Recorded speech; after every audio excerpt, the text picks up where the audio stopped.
irmãos, queridas irmãs, boa noite. É uma grata satisfação retornarmos a esta tribuna para refletirmos juntos sobre uma temática espírita. E quando recebi a propositura desse tema, fiquei algo preocupado de imaginar que tratava-se do capítulo 6 do Livro dos Espíritos, subdividido em 8 itens, com várias perguntas, não pela dificuldade que geraria a quantidade dos subitens, mas como é difícil nós resumirmos tão vasto tema em pouco mais de 40 minutos, abordando questões onde uma única delas nos seria possível escrever uma tese de doutorado. Onde com uma única questão dessa, poderíamos passar o ano inteiro realizando atividades e diversos projetos para verdadeiramente conseguirmos compreender na prática reflexiva, o que aquela pergunta e aquela resposta teriam de profundo a nos repassar. E hoje, ao longo de todo o dia, me dividi em 3 tarefas muito importantes para a realização desta fala hoje. Assistia, assim como ontem e anteontem, ao vivo, pela FEB TV, o nosso Divaldo Franco, em seu encontro fraterno que estava realizando em Salvador. Li todo o capítulo 6 do Livro dos Espíritos. E li um capítulo inteiro, de mais de 40 páginas, desse livro de Leon Denis, intitulado Depois da Morte. Onde neste capítulo, que tem como tema Além Túmulo, é a parte 4ª desta obra, encontrei a mais bela e mais bem estruturada síntese do capítulo 6 de O Livro dos Espíritos da Vida Espírita, onde Leon Denis vai nos apresentar, com seu poder persuasivo, com sua condição de síntese literária e, sobretudo, comprovando que se não fosse Allan Kardec o codificador da doutrina, certamente Leon já estava preparado para fazê-lo.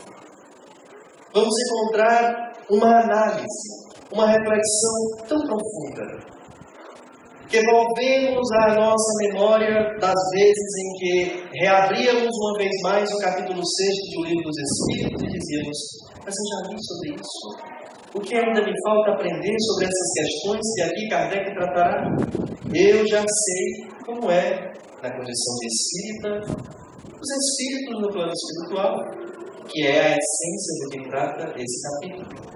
Mas a bem da verdade é que somente a vaidade, o orgulho, a prepotência e a fascinação são capazes de nos fazer achar por um instante que já sabemos tudo de espiritismo, que já dominamos a doutrina espírita, que porque decoramos o número de uma questão e o seu texto, já estamos suficientemente habilitados para atestar que conhecemos a doutrina.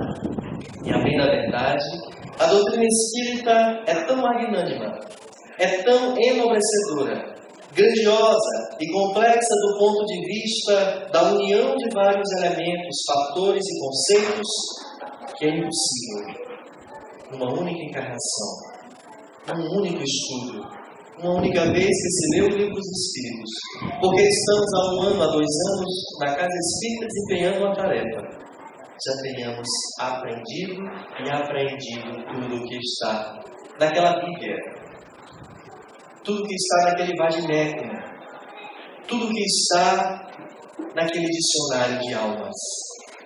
Importante sabermos e refletirmos.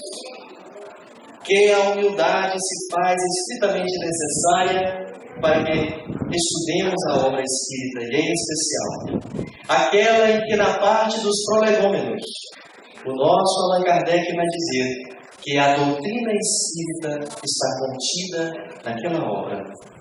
E se a doutrina espírita está contida em O Livro dos Espíritos, deve ser a obra basilar a que nos devemos referendar, evitando buscar como referencial teórico livros que, por serem psicografados, nem sempre são espíritas, obras que, por terem um título chamativo ou um nome famoso assinando, nem necessariamente repassam uma segurança doutrinária do que ali está posto. O Livro dos Espíritos foi exaustivamente investigado, foi criteriosamente construído, e é por isso mesmo, e por ser o primeiro, a 18 de abril de 1857, que deve ser a obra básica de todos nós espíritas, para consultarmos, nos consolando, nos educando, nos transformando nas informações ali propostas. Vamos encontrar o insigne codificador da doutrina espírita a dizer que a vida espírita é a vida dos espíritos desencarnados, mas numa relação direta com as encarnações que tiveram, com as encarnações que passaram a ter. E poderíamos aqui ousar dizer que a mensagem principal desse capítulo 6 do Livro dos Espíritos é de que precisamos urgentemente parar tudo o que estamos fazendo da nossa vida e na nossa vida, para por um instante refletir sobre aquelas questões e se questionar se esse livro estiver correto, se essas informações de fato forem verdadeiras. O que me espera após a vida do corpo físico se eu desencarnar hoje? Se amanhã me acontecer o retorno à pátria espiritual, como será que eu serei recebido? Onde eu poderei habitar? Com quem eu estarei? Os meus familiares que me antecederam no retorno à pátria espiritual estarão lá para me receber? Serei recebido? De que forma receberei os louros do que fiz de bom?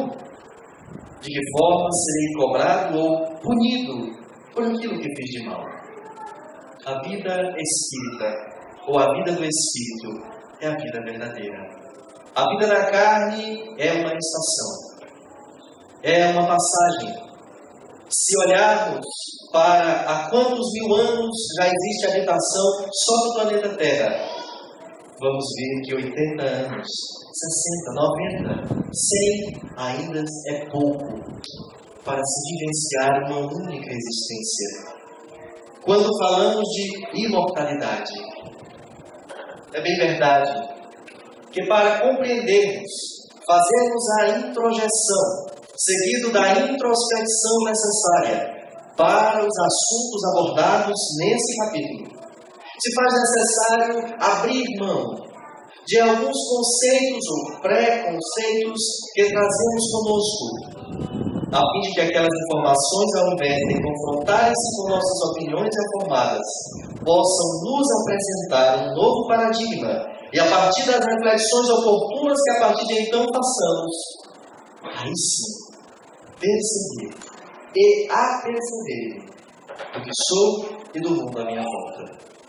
Quando nos envolvemos em problemas de ordem familiar, de ordem do trabalho, da sociedade como um todo, e que aquelas dificuldades nos recaem sobre a cabeça e que por um instante imaginamos que não vamos conseguir superar aqueles desafios e aquelas dificuldades, e que, por exemplo, nos deparamos em O Livro dos Espíritos com o capítulo 6 da Vida Espírita, vamos nos impactar e perceber que estamos sofrendo à toa.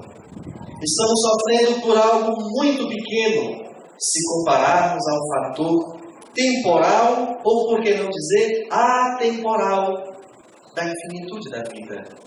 Imaginarmos que por um instante já viemos de outras encarnações. Estamos nessa. Aqui não estamos aportados, quiçá ancorados. Então logo a âncora seja recolhida, nossa vida prossegue no mar da imortalidade. Allan Kardec e Leon Denis vão nos apresentar uma sequência de argumentos baseadas nas informações trazidas pelos espíritos através de médiuns, pela psicografia, pela psicofonia, de que ao sairmos do corpo físico, apresentamos num plano extracorpóreo, em um ambiente que poderíamos chamar de espiritual, porque a sua constituição não é igual à constituição celular da matéria. E que lá, muito embora haja essa diferença de corporificação, apresentamos as mesmas características físicas e morais. Portanto, o avarento, o invejoso, o ciumento, o bondoso, o amoroso, o caridoso, ele vai apresentar a mesma conduta estando desencarnado. A dúvida que paira sobre nós, para onde irei após a morte? E há uma outra dúvida ainda mais conflitante: o que acontece comigo assim que eu morro? E uma outra ainda mais angustiante: morrer dói? Todas essas perguntas estão respondidas e com um sentido muito mais amplo nesse capítulo de O Livro dos Espíritos. Eu convido os senhores, as senhoras, os jovens que possuem a obra, que se não possuem a adquiram, possam conhecer, ler, analisar, perceber os argumentos ali apresentados e por um instante se imaginar modificando-se, propondo-se uma alteração na filosofia de vida, na forma como encara as dificuldades, naquilo a que se propõe, nos objetivos que quer alcançar, e ao invés de querer ser apenas aquele que vai cursar faculdade X, que possuirá o emprego Y, ser um espírito reconhecidamente imortal, aproveitando os instantes da matéria para aprimorar-se, para evoluir, a partir da família que possui, a partir dos amigos que o rodeiam e das oportunidades que lhes são apresentadas de trabalho e de edificação. Vamos perceber Allan Kardec e Leon Denis fazendo a síntese daquilo que os espíritos superiores vieram lhes dizer através de ideias mediúnicas, psicográficas e psicofônicas. Que quanto mais nos apegamos à matéria, ao seu contexto, às suas exigências, aos seus petitórios, mais aprisionados, acrisolados ao contexto carnal ficamos.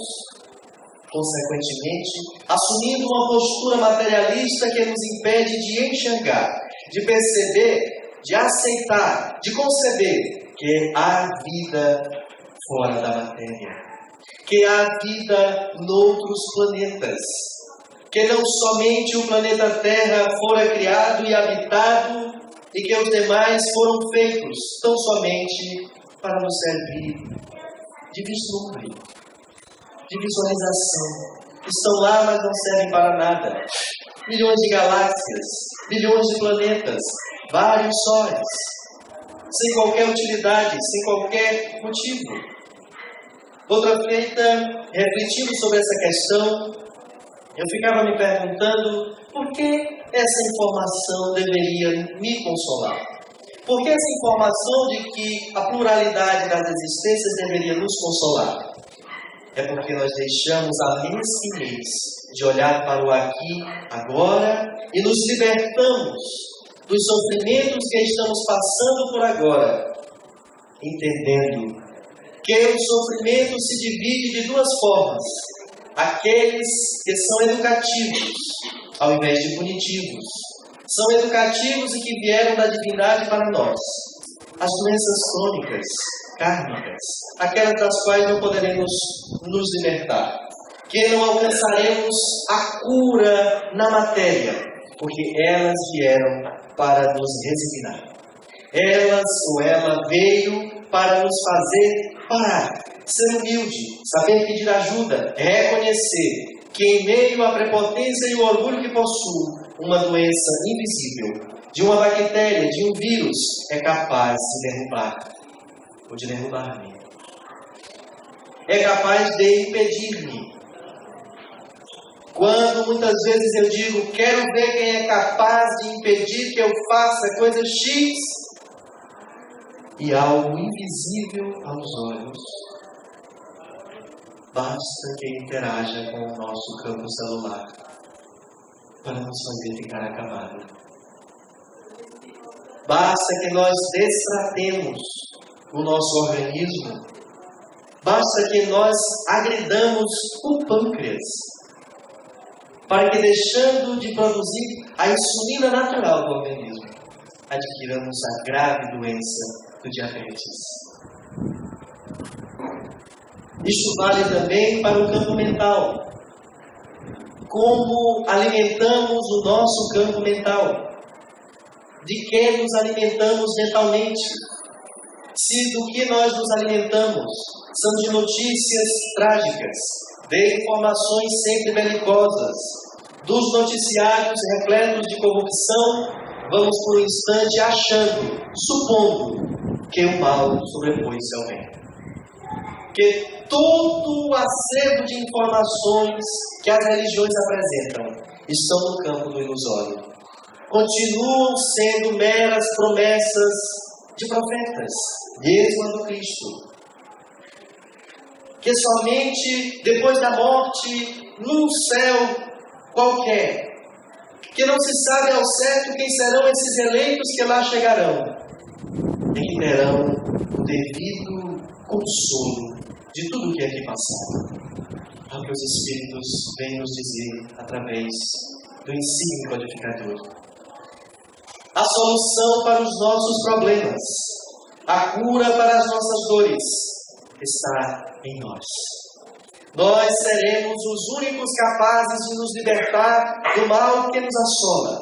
A começar por compreender que, na maioria das vezes, aquilo que intitulamos como mal é-nos o bem, é-nos o freio, é-nos aquilo que veio para barrar o nosso orgulho, o nosso egoísmo, os pais das desvirtudes, a exemplo da vaidade, a exemplo do descontrole e do desequilíbrio de toda a ordem e de toda a sorte. Faz-se extremamente necessário para que nos vejamos libertos do sofrimento de agora, da dor da perda de um ente querido, do emprego, de sucessivas dificuldades que vêm acontecendo conosco. Elas estão intimamente ligadas ao modo como enxergamos e vivemos a presente existência.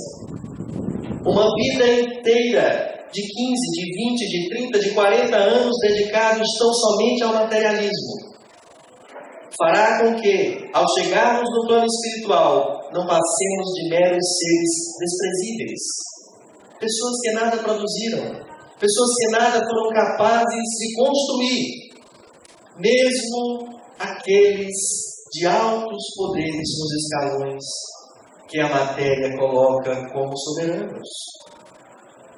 E vamos encontrar simples donas de casa, simples homens de campo, que conseguiram adquirir a humildade, a benevolência, a indulgência, que conseguiram ser humildes, que conseguiram ser humanos. Quantos são os cientistas da NASA?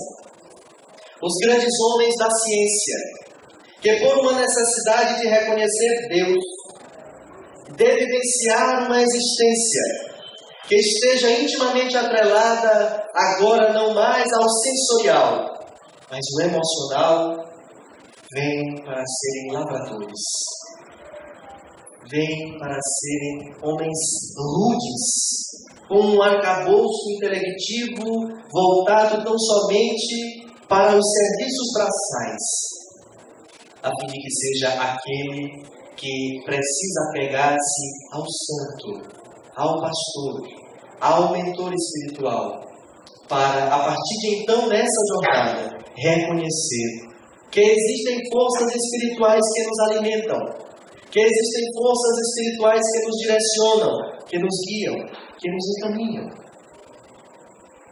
quando estamos gozando de plena saúde, de plena razão, na mais das vezes tombamos pelo egoísmo e a vaidade que nos assola, porque nos achamos donos da verdade, porque nos achamos proprietários da razão. Porque vão os Espíritos nos dizer que mesmo quando tivermos razão diante uma dificuldade, agir com a humildade do calar-se, agir com a prudência do recolher-se, é atitude nobre, nobilitante e edificante.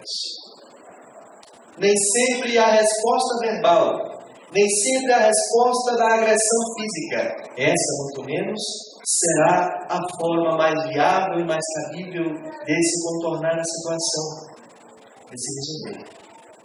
A verdade é que estamos num instante na Terra em que temos buscado os culpados dos problemas que assolam a humanidade.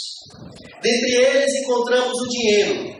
Ora, veja, como pode um objeto inanimado, uma moeda, algo que somos nós que manipulamos, ser o responsável pela desgraça da humanidade? É por causa do dinheiro que a pessoa é orgulhosa. Porque se ela tiver muito dinheiro, ela faz bobagem. Muito pelo contrário.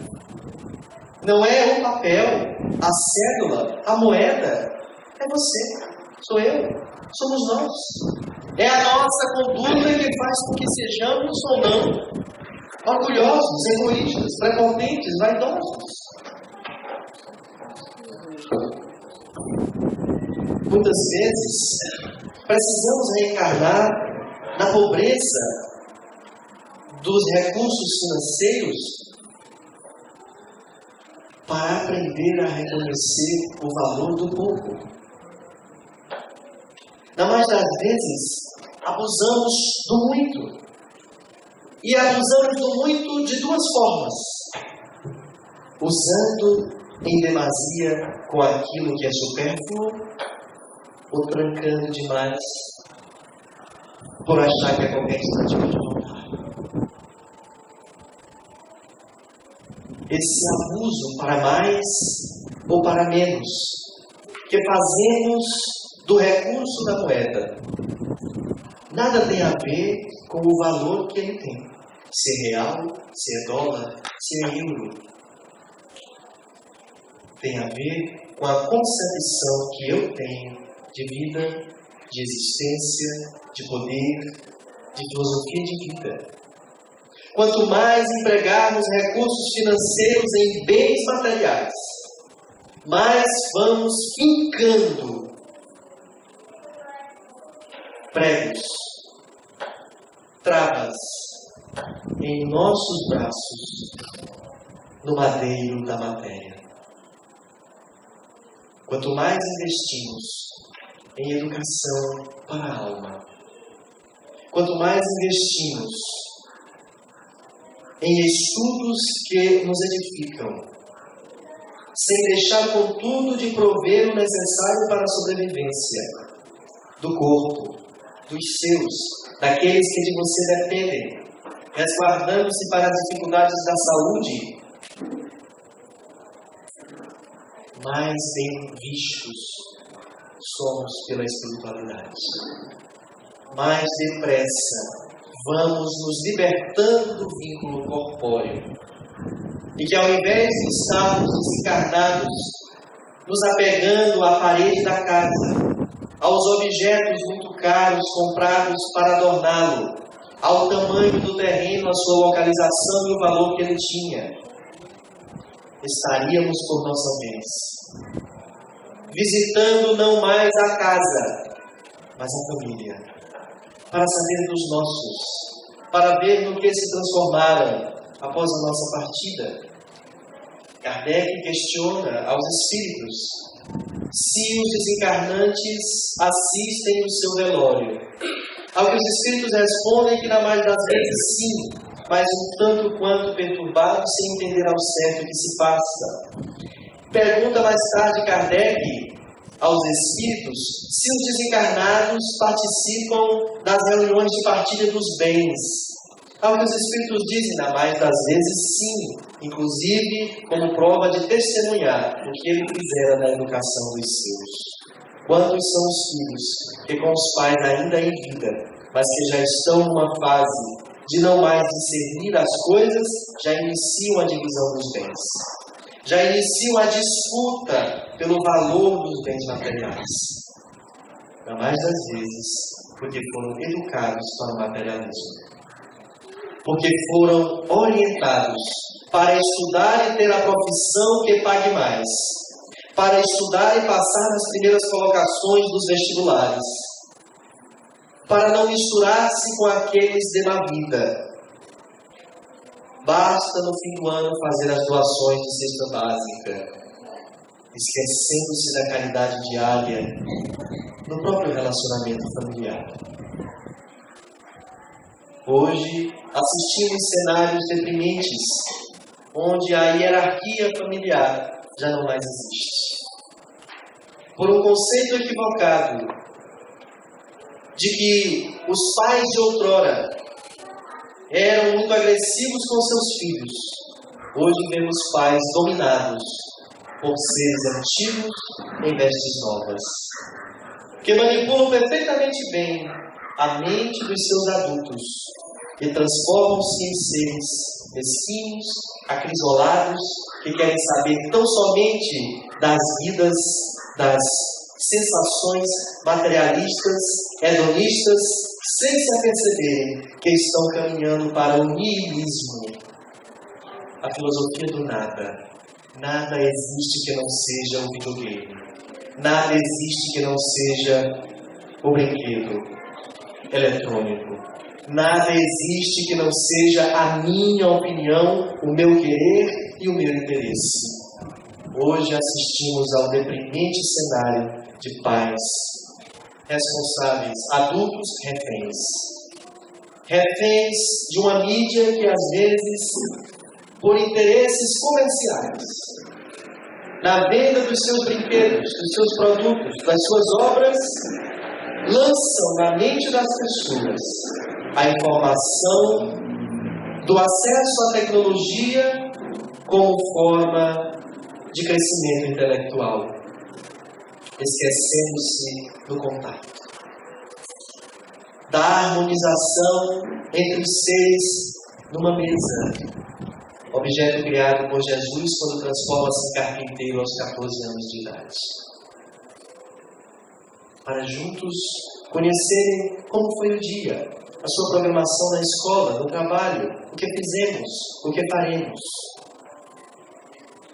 Assistimos hoje pessoas que vimos a casa espírita, absorvemos as informações que o livro nos traz, mas voltamos para casa e não conseguimos pôr em prática, e normalmente sob a alegação de que é por culpa do outro.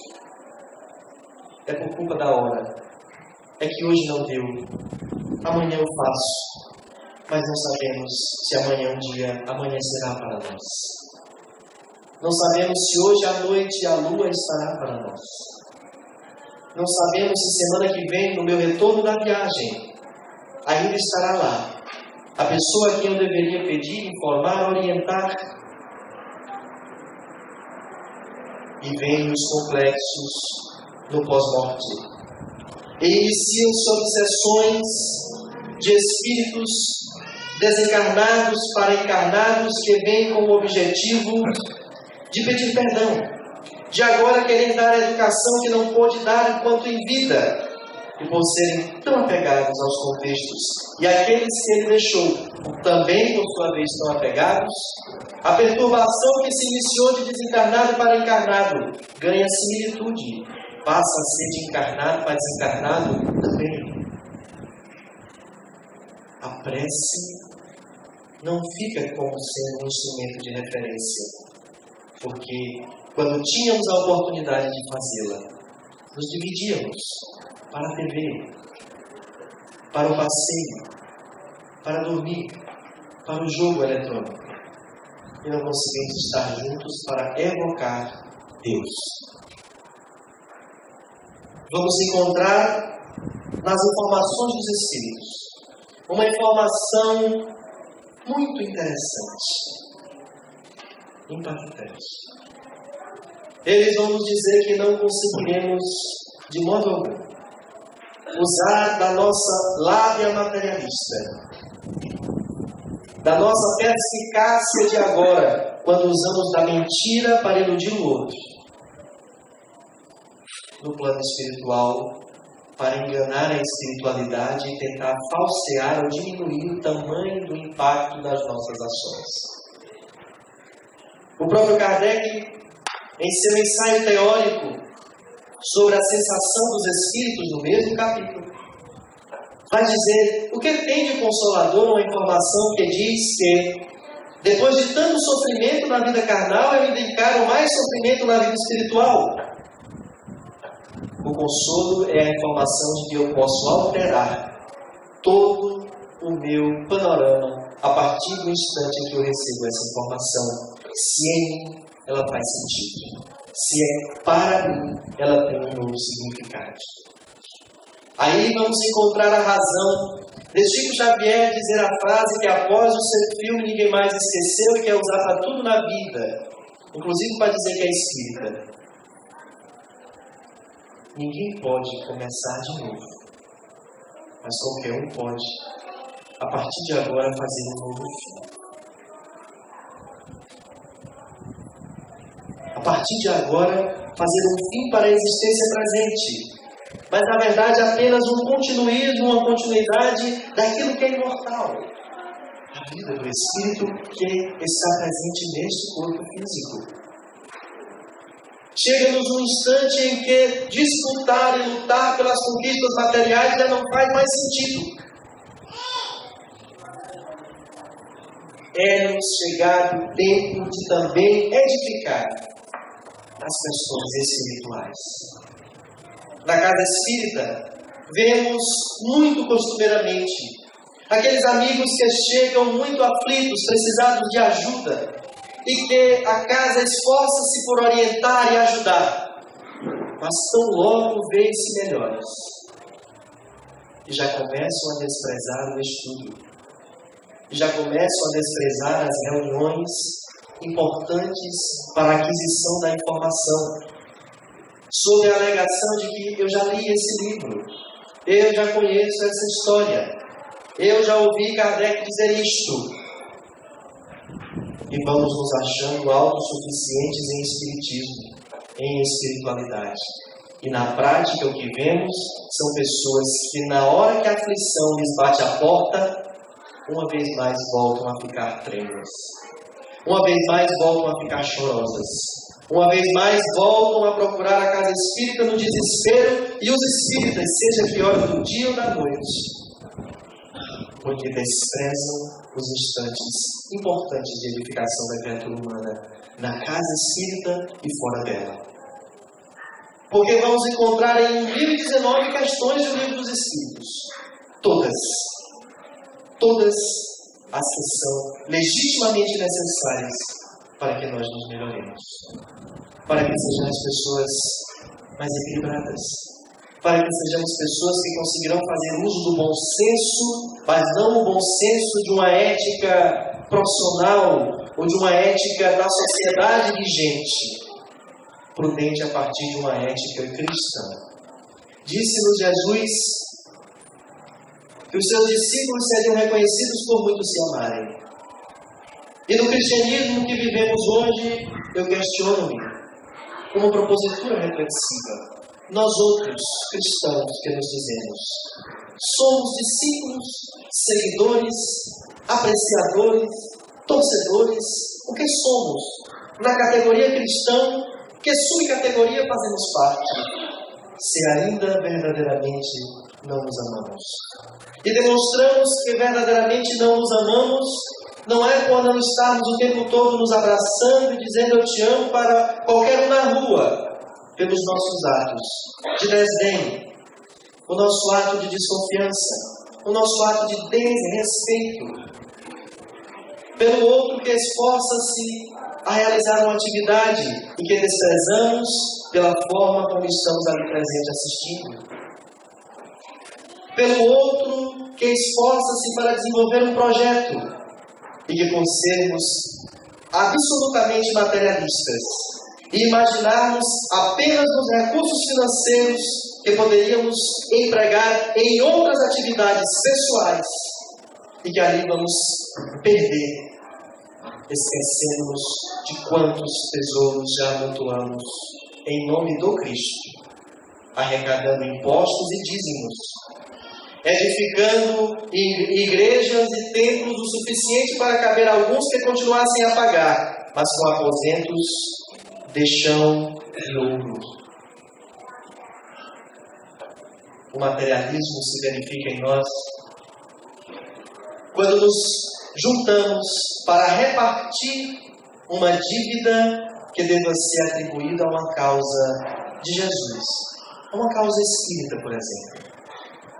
Olha, a minha luz está muito cara. Olha, porque eu estou ajudando o meu enteado. Olha, é porque... Mas vemos os mesmos empregarem o mesmo recurso em instituições, em atividades muito menos importantes, mas que nos fazem estar no lugar onde a sociedade passa e nos fotografa e comenta, onde no dia seguinte no nosso local de trabalho poderemos dizer: eu fui ao novo restaurante chique, é muito bom, é chique, é agradável, é ótimo, pouco salgado o preço. Para a casa espírita não temos. Para questões do lazer que nós achamos ser lazer, que às vezes não passa de uma agressão ao corpo somático, de uma agressão ao campo mental, pelo barulho, pela zoada, pelos fluidos que não vemos nos atingirem naqueles instantes em que ali estamos. Porque não colocamos os olhos de espiritualização quando saímos da casa espírita. Porque não colocamos os óculos, as lupas, os binóculos, como diria ontem o Dr. Wagner, da espiritualização 24 horas do dia. Só colocamos quando o assunto é grave e que nós queremos atribuir a obsessores. Só podem ser os obsessores que estão fazendo isso. Ô fulano, bote meu nome na vibração aí de terça-feira, porque eu acho que tem alguém aqui infernizando a minha mente. Ou sendo infernizado pela sua mente. Porque também há a obsessão de encarnado para desencarnado. Vamos encontrar nesse mesmo capítulo a informação de que todos aqueles homens que aproveitam a existência carnal para, junto com os que estão, edificarem uma proposta libertadora de continuidade da vida, imortalidade da alma, logram um êxito muito mais arrebatador. Então logo passe para o lado espiritual. Vamos encontrar a informação de que várias são as comunidades que se formam em ambientes fluídicos, semimateriais pela natureza quintessenciada, e que também não são permanentes, porque elas são criadas a partir do estado mental das criaturas, as regiões umbralinas, digamos assim. As regiões purgatoriais, que nada mais são do que criações mentais daquele grupo que ali está, que se soma, que se afiniza. Vamos encontrar a informação dos espíritos, que às vezes nos travestimos de uma roupagem religiosa, mas somos julgadores, críticos, não sabemos tolerar e ainda achamos ruim quando somos cobrados a tolerância. Que usamos da tribuna para lavar roupa suja, que usamos da mensagem espírita e da oportunidade que nos dão de edificação de uma criatura humana melhor para desmotivar as pessoas. Chegarem nas regiões purgatoriais, junto daquelas a que elas tanto julgavam, como que fosse um castigo. Falei tanto mal dessa criatura que não botava os pés na igreja, no culto, na casa espírita, eu ainda, quando acordo no plano espiritual, ainda é com ela bem aqui do meu lado. Os afins. Ele não ia, você ia. Ele não fazia, você também não. Só ia. Encontrar Sião também. O que nos fará no pós-mortem, estar vivenciando com criaturas angelicais notícias, vivências que nos calam fundo na alma, nos tranquilizam, nos felicitam, será a conduta de agora. Será a conduta motivacional de agora. Será o recurso da prece bem empregado. Será o recurso financeiro bem empregado naquilo que faz com que minha família sobreexista, mas também com que minha família se supere. O emprego da minha inteligência, o emprego da minha oratória, o emprego das minhas ações de mãos. Ontem vi Edivaldo comentar sobre uma tarefeira da Mansão do Caminho recém-desencarnada, que ocupava um dos postos na organização administrativa da casa, porque o Espiritismo em si não tem hierarquia, mas na administração da casa ocupava um dos postos de mais relevância, e que na sala em que ela trabalhava, ela trancava-se e ia limpar o chão. Mas nós temos tarefeiros espíritas que acham que limpar o chão não é para ele, é para o outro.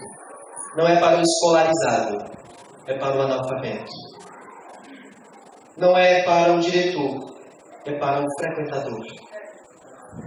É que as cadeiras que os senhores estão sentados foram arrumadas pelo palestrante hoje.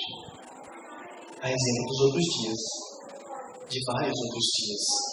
E talvez o instante em que eu mais demonstrei espiritualidade, o instante em que eu mais demonstrei valor e apego por essa atividade não foi agora quando estou diante de uma câmera e ao vivo numa rádio para o mundo todo. Foi no instante em que anonimamente e sozinho, aos olhos da carne, arrumava o cenário em que iria atuar. Vamos conhecer na nossa vizinhança, na nossa família, no nosso local de trabalho, pessoas de boa condição financeira que mantêm instituições de caridade e, além de manter, ainda fazem um crochê para suprir as necessidades daquela instituição. Mãos que trabalham. Precisamos urgentemente, de acordo com a informação dos Espíritos, nos vincular a atividades que não nos façam, no final das contas, sermos tidos como apenas criaturas que viveram uma vida comum para a matéria. Aquele conceito vulgar, ignóbil da ciência, na segunda série do Fundamental 1. Nascer, crescer, reproduzir e morrer.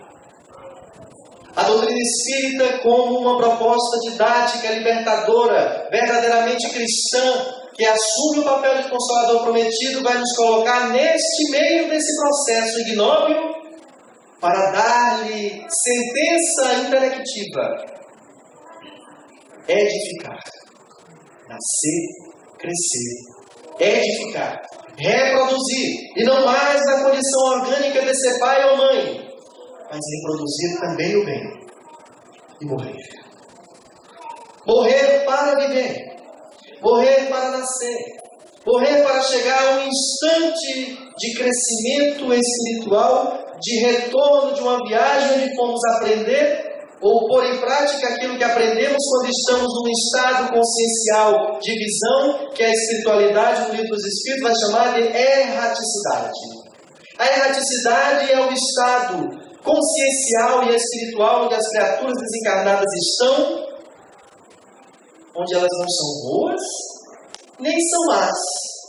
Criaturas equivocadas que reconhecem e já admitem seus erros e pensam em programar-se ou reprogramar-se para voltar à conjectura carnal. Deus pensou para os que habitassem nesse planeta e noutros a configuração da roupagem carnal como forma de, uma vez adormecidos de certas visões e sensações, que para o espírito é mais fácil lidar, conseguíssemos demonstrar a verdadeira superioridade moral que possuíamos, porque estaríamos aparentemente cegos, surdos e insensíveis àquilo que na condição de espíritos podemos enxergar. Vai nos dizer que as junções dos espíritos no estado da erraticidade não é limitado. Há ainda assim ali uma oportunidade de crescer, mas retornando à vivência corpórea, para, nas idas e vindas do processo reencarnatório e desencarnatório, conseguir chegar à angelitude. Eis uma das notícias melhores. Todos nós estamos fadados ao progresso. Todos nós seremos seres melhores. Todos nós seremos criaturas reluzentes da luz própria que possuímos, da luz que já está em nós desde quando fomos gerados por Deus. Todos somos luz, todos somos sal. Disse o próprio governador do planeta quando aqui encarnado: brilha a vossa luz, e que vós sois o sal da terra. Salgar, temperar, dar gosto.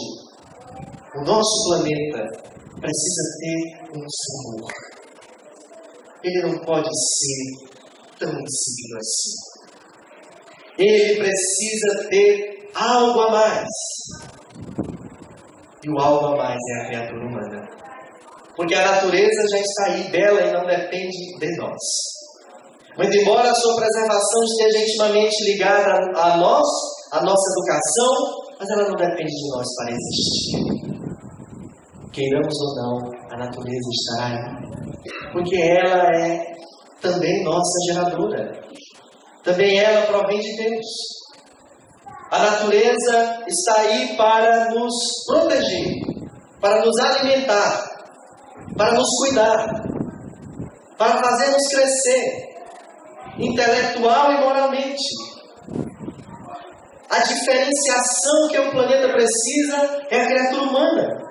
Vou recordar dos belos dias de fim de tarde em que ouvíamos a Rádio Cruzeiro FM nesta cidade, e que tinha um momento espírita, e que num daqueles saudosos momentos espírita tinha a mensagem da criança que, importunando o pai que estava exausto trabalhando, pedia-lhe atenção, e o pai dizia: "Oh, meu filho, agora não, aguarde só mais um pouco, já já o papai fala com você." Mas esse já já não vinha, a criança voltava, e o pai, para ocupar a criança por alguns instantes, lhe deu um quebra-cabeça de mais de 300 peças para montar o mapa mundi. E a criança saiu dali, do escritório do pai, para montar, e em fração de poucos minutos retornava. "Pronto, papai, terminei." Ao que o pai diz atônito: "Mas não é possível. São mais de 300 peças, é um mapa mundi. Não é tão fácil assim. Como você fez para montar, meu filho?" "É um mapa mundi." Esse papai, mas o verso é o corpo humano. Foi só eu montar o homem e o universo, e o mapa mundi, o mundo estava todo montado. Nós vamos enxergar com essa alegoria que basta nos construir homens melhores, que teremos sociedades melhores e um mundo melhor. Um mundo carnal, um mundo existencial, um mundo físico e também um mundo espiritual. E perceberemos a regeneração em nós, não a aceitação da conivência, não a caridade que nos deixa tapados. A regeneração do ponto de vista da motivação, da alegria de servir. Porque quando servimos ao Cristo sempre nos reclamando, do que adianta a gente fazer essa palestra se as pessoas não se modificam? Do que adianta a gente se esforçar para ver essa aula se nós vemos as pessoas melhores? Do que adianta a gente abrir se as pessoas não vêm? Do que adianta ter a livraria se as pessoas não compram? De tanto nos reclamarmos, seremos trabalhadores fracassados.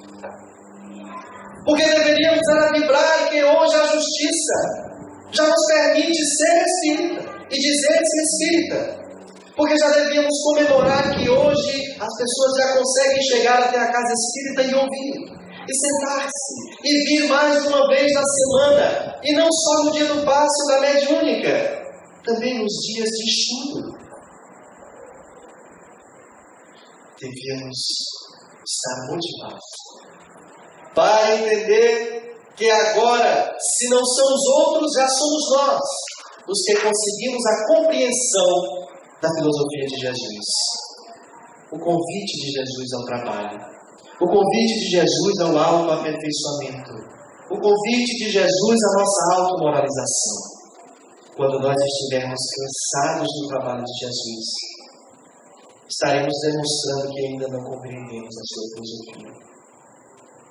Quando nós estivermos magoados, chateados, porque em nome do trabalho do Cristo não logramos êxito, vamos entender que a nossa fé ainda precisa ser expandida. Mas também quando nos acovardarmos frente aos desafios.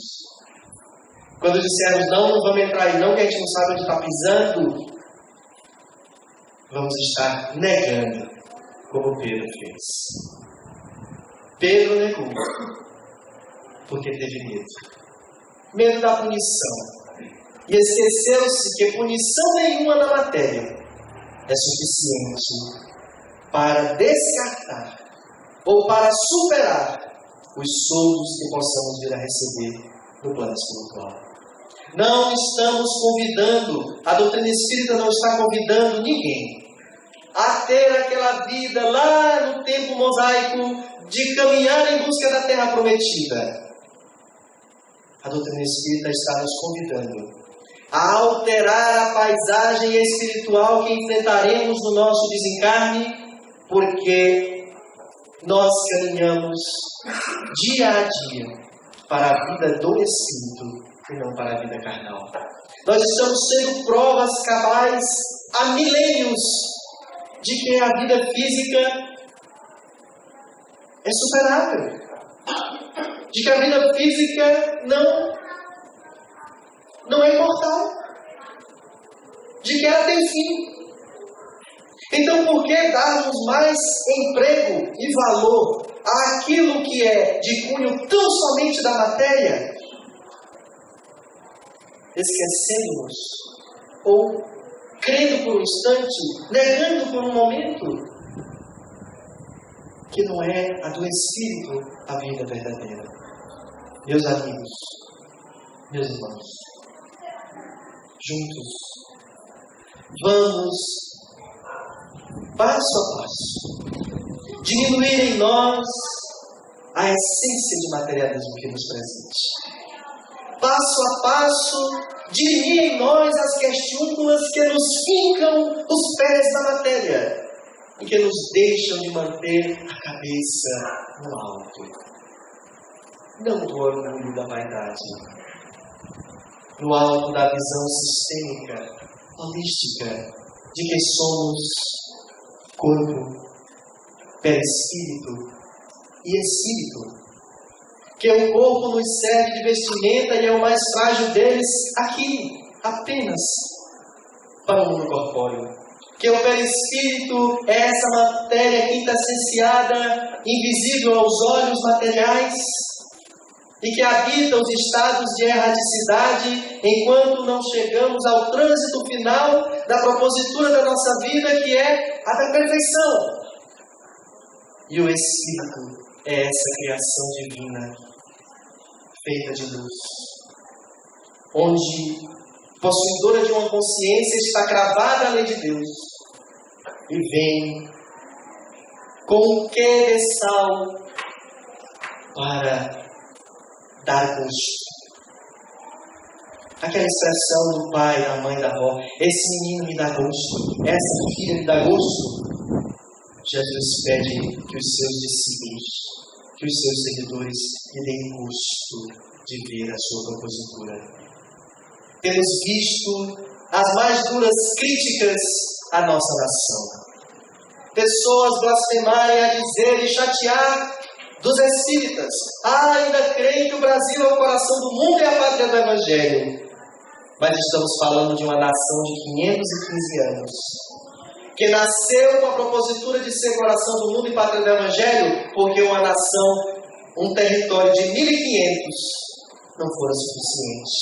Esse tempo, o seu povo ligou-se somente ao materialismo. Tratou-se apenas de moeda. Tratou-se apenas de poderio econômico e político para colonizar. O Brasil é coração porque ampara. O Brasil é pátria porque abriga. Mas o sentido de coração e pátria é o sentido hospital-escola. E no hospital, sua população é de doentes. E numa escola, sua população é de alunos. Estamos neste território para aprender. Estamos neste contexto para nos melhorar. Estamos aqui a alguns instantes de alta. E aí podemos interagir com outros, inclusive com a doutrina espírita. Mas na mais das vezes, em leitos acamados. Adoecidos no egoísmo, no orgulho, na vaidade, na prepotência que nos envolve e nos assola. Quando nos achamos autossuficientes, quando nos achamos donos da verdade e senhores da razão, e não admitimos o conselho, a orientação, não atendemos ao pedido, revidamos e nos acovardamos frente aos desafios postos para nos ver pessoas melhores. Meus amigos, meus irmãos, chega-nos o momento de perceber que a filosofia de Jesus jamais foi para o povo.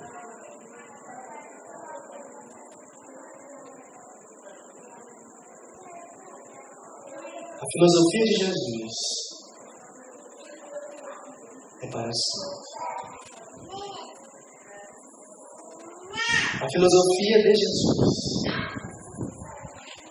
não é para o mundo. É para a libertação. A filosofia de Jesus não é para a disputa. É para a união. A promessa de Jesus de nos enviar. O Consolador prometido.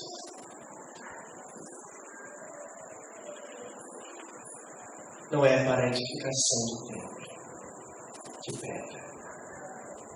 É para a edificação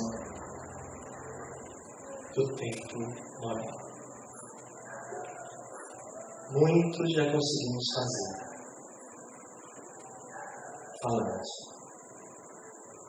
lendo, pregando. Mas conseguiremos fazer. Vivenciando e praticando. No dia a dia, na casa espírita e fora dela, conosco, com o nosso.